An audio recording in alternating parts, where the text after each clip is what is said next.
Qo'ylarga qanaqa yem bergan yaxshi? Eng foydali yemlarni sanab bering. Qani ketdi? Video boshlanishidan oldin aytib ketmoqchiman, biz yaqinda 100 mingta bo'lamiz. 2,5 oy ichida sizlar bilan birgalikda oilamiz 100 mingtaga yetdi. Sizlarni yaxshi ko'raman, qo'llab-quvvatlab turganingiz uchun kattakon rahmat.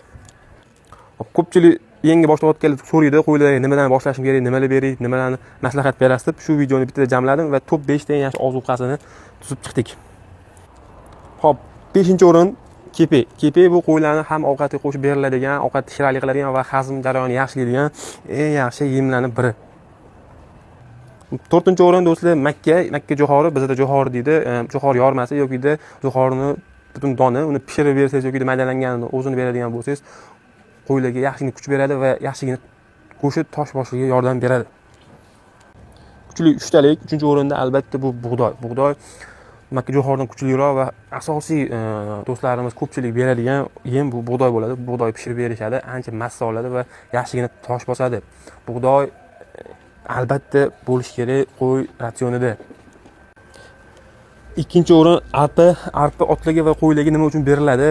Arpa qo'ylarni go'sht sifatini, ya'ni yog'sizlantirish, go'sht sifatini oshirishda yordam beradi. Ko'proq qo'shiq qizil va chiroyli holatda kelishiga yordam beradigan, go'sht berish protsentini ham ko'tarib beradigan eng yaxshi yem yoki ovqat. 1-o'rin e'lon qilishdan oldin video yoqqan bo'lsa like bosib ketinglar. 1-o'rin albatta bizda bu beda press qo'yi ratsionda pasayni turishi kerak bo'lgan va eng foydali narsa beda press deyiladi. Beda press bo'ladi. O'zimiz ham pasayni beramiz. Qo'yi shu bedani o'zi bilan ham ancha semirtirsa, ancha o'zgartirsa bo'ladi.